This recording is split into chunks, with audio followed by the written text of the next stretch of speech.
Shalom, perkenalkan nama saya Ira Novita Kakak dengan NIM 10120210158 kelas B semester 2 Prodi Pendidikan Agama Kristen. Pada video kali ini saya akan menjelaskan tentang konsep dan urgensi Pancasila sebagai sistem filsafat. Yang pertama, konsep Pancasila sebagai sistem filsafat.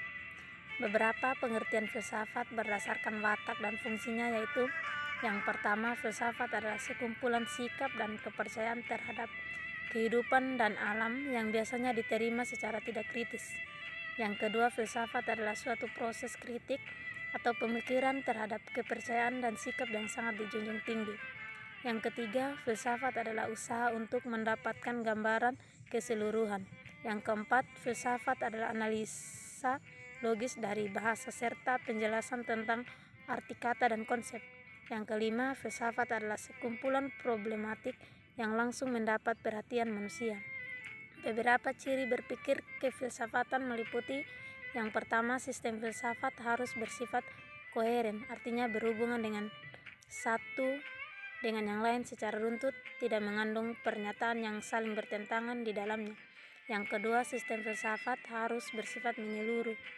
Yang ketiga, sistem filsafat harus bersifat mendasar. Yang keempat, sistem filsafat bersifat spekulatif. Poin yang kedua, urgensi Pancasila sebagai sistem filsafat.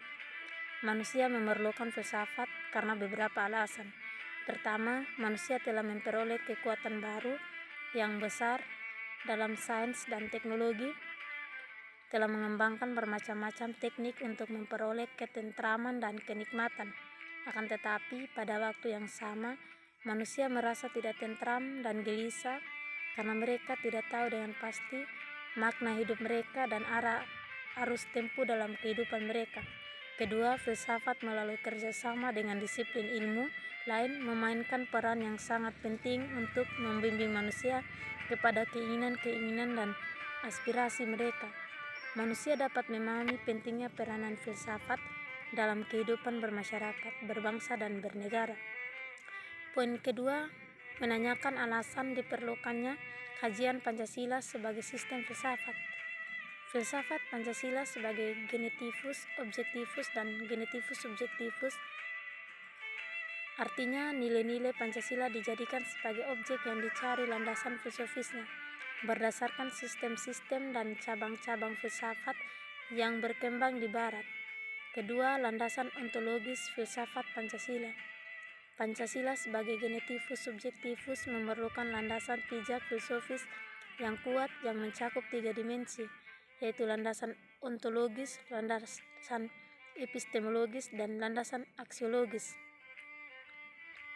Prinsip-prinsip dalam Pancasila sebagai berikut.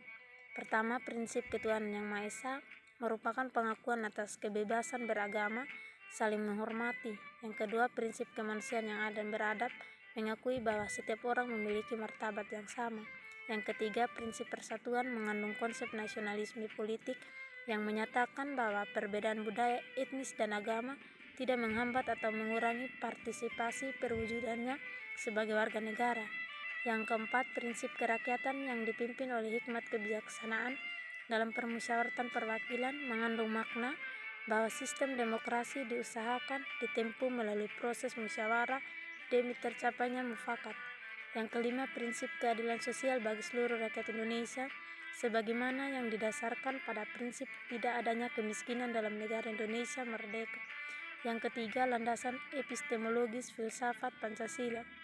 Epistemologi adalah cabang filsafat pengetahuan yang membahas tentang sifat dasar pengetahuan dan dasar umum pengetahuan. Fauss menyatakan bahwa epistemologi merupakan cabang filosofi yang mempelajari pengetahuan atau bagaimana orang-orang dapat mengetahui tentang sesuatu yang mereka ketahui. Ada 2 pendapat yang berkembang dan saling berseberangan dalam wacana epistemologi, yaitu rasionalisme dan empirisme. Kaum rasionalis berpandangan bahwa akal merupakan satu-satunya sarana dan sumber dalam memperoleh pengetahuan, sehingga pengetahuan bersifat a priori.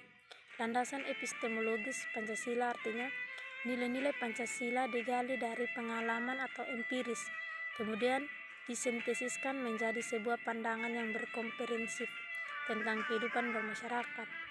Yang ketiga, menggali sumber historis, sosiologis, politis tentang Pancasila sebagai sistem filsafat. Pertama, sumber historis Pancasila sebagai sistem filsafat. Pertama, sila ketuhanan yang Maha Esa.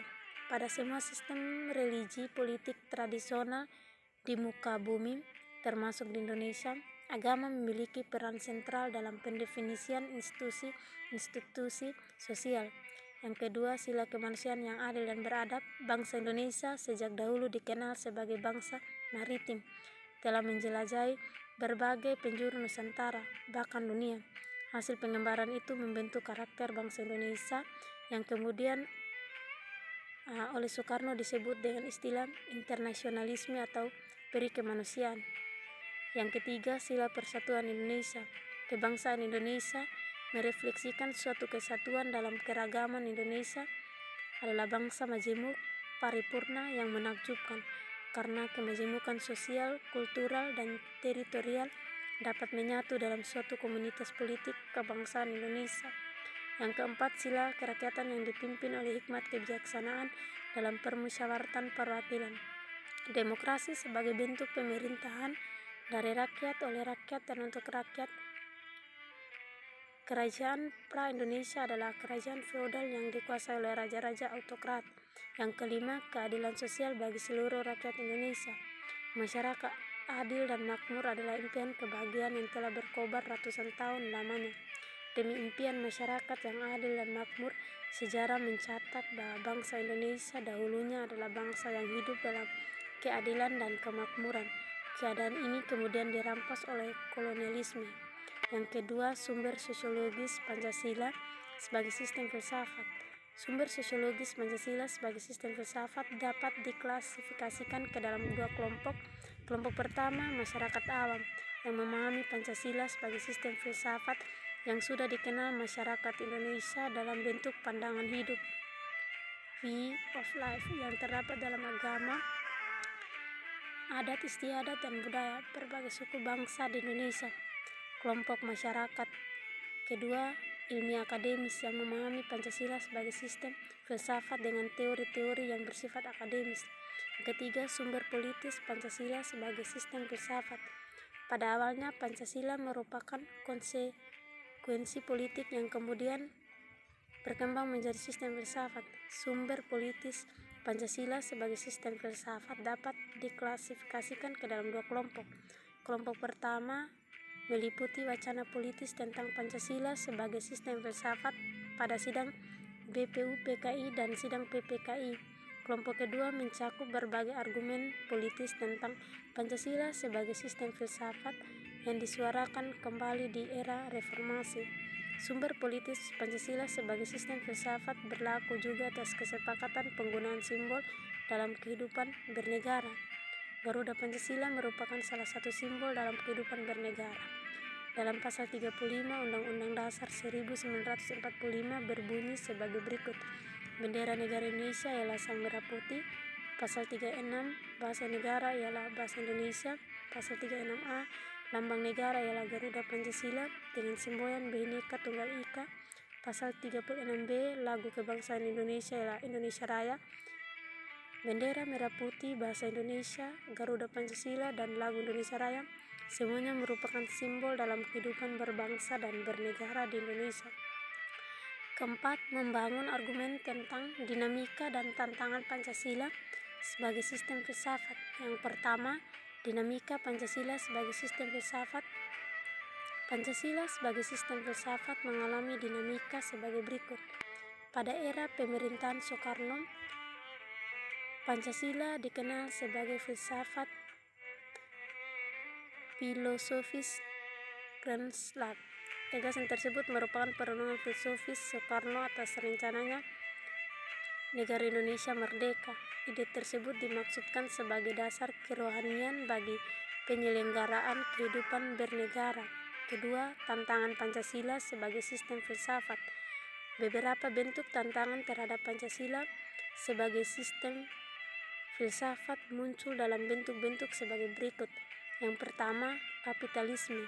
yaitu aliran yang meyakini bahwa kebebasan individual pemilik modal untuk mengembangkan usahanya dalam rangka meraih keuntungan sebesar-besarnya merupakan upaya untuk mensejahterakan masyarakat. Salah satu bentuk tantangan kapitalisme terhadap Pancasila sebagai sistem filsafat ialah meletakkan kebebasan individual secara berlebihan sehingga dapat menimbulkan berbagai dampak negatif seperti monopoli, gaya hidup konsumerisme, dan lain-lain. Kedua, komunisme adalah sebuah paham yang muncul sebagai reaksi atas perkembangan kapitalisme sebagai produk masyarakat liberal.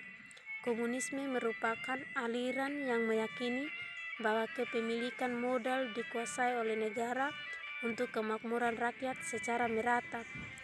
Yang kelima, mendeskripsikan esensi dan urgensi Pancasila sebagai sistem filsafat. Yang pertama, esensi atau hakikat. Pancasila sebagai sistem filsafat. Esensi atau hakikat terletak pada hal-hal sebagai berikut. Yang pertama, hakikat sila ketuhanan terletak pada keyakinan bangsa Indonesia bahwa Tuhan sebagai prinsip utama dalam kehidupan semua makhluk. Artinya kebebasan selalu dihadapkan pada tanggung jawab dan tanggung jawab tertinggi adalah kepada Sang Pencipta. Kedua, hakikat sila kemanusiaan adalah manusia monopluralis yang terdiri atas 3 monodualis, yaitu susunan kuadrat atau jiwa raga, sifat kuadrat atau makhluk individual sosial, kedudukan kuadrat atau makhluk pribadi yang otonom, dan makhluk Tuhan. Ketiga, hakikat sila persatuan terkait dengan semangat kebangsaan. Rasa kebangsaan terwujud dalam bentuk cinta tanah air yang dibedakan ke dalam 3 jenis, yaitu tanah air real, tanah air formal, dan tanah air mental. Keempat, hakikat sila kerakyatan terletak pada prinsip musyawarah. Artinya, keputusan yang diambil lebih didasarkan atas semangat musyawarah untuk mufakat, bukan membenarkan begitu saja pendapat mayoritas tanpa peduli pendapat minoritas. Kelima, hakikat sila keadilan terwujud dalam 3 aspek, yaitu keadilan distributif, legal, dan komutatif. Keadilan distributif adalah keadilan bersifat membagi dari negara kepada warga negara. Keadilan legal adalah kewajiban warga negara terhadap negara atau dinamakan keadilan bertaat. Keadilan komutatif adalah keadilan antara sesama warga negara. Yang kedua, urgensi Pancasila sebagai sistem filsafat. Hal-hal penting yang sangat urgensi bagi pengembangan Pancasila sebagai sistem filsafat meliputi hal-hal sebagai berikut. Pertama, meletakkan Pancasila sebagai sistem filsafat dapat memulihkan harga diri bangsa Indonesia sebagai bangsa yang merdeka dalam politik, yuridis, dan juga merdeka dalam mengemukakan ide-ide pemikirannya untuk kemajuan bangsa baik secara material maupun spiritual. Kedua, Pancasila sebagai sistem filsafat membangun alam pemikiran yang berakar dari nilai-nilai budaya bangsa Indonesia sendiri sehingga mampu menghadapi berbagai ideologi dunia. Yang ketiga, Pancasila sebagai sistem filsafat dapat menjadi dasar pijakan untuk menghadapi tantangan globalisasi yang dapat melunturkan semangat kebangsaan dan melemahkan sendi-sendi perekonomian yang berorientasi pada kesejahteraan rakyat banyak. Keempat, Pancasila sebagai sistem filsafat dapat menjadi way of life sekaligus way of think bangsa Indonesia untuk menjaga keseimbangan dan konsistensi antara tindakan dan pemikiran.